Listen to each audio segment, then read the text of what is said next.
Dungey has announced that he's coming back for 2 races. And I am trying to make sense of this because so they have this slogan right now that it's unfinished business. Yeah, I call it unfinished boredom because I don't know what's in it for Dungey to come back and just do like a 2-race deal. Is from your perspective, I don't know if you've ever contemplated coming back out of retirement. I would imagine if you're a guy like Dungey, you've got all the money you need.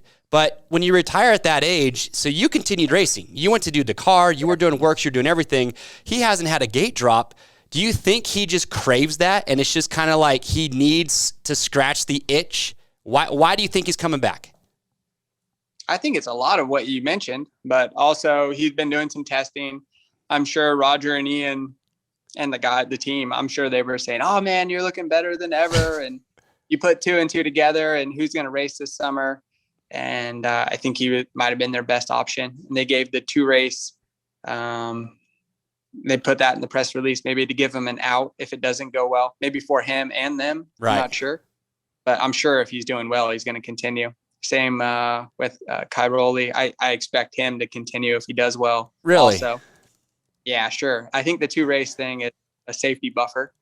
And, with their other riders, they're hurt or maybe haven't had that preparation that they need.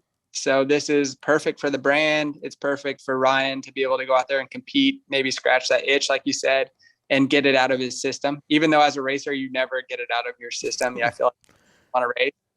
But that window is definitely closing for Dungey. 5 years is a long time.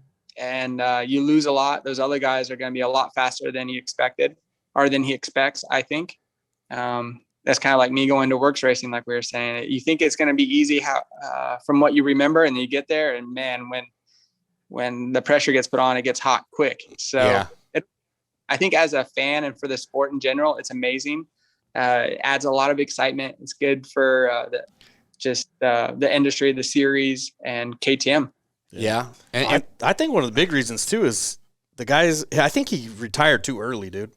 And he's been watching these people that are his same age. I mean, Tomac's winning a championship. Marvin's his same age. Winning races. 8 points away from 3rd place overall. Like, he's been just watching this for a few years, and I think he retired too early.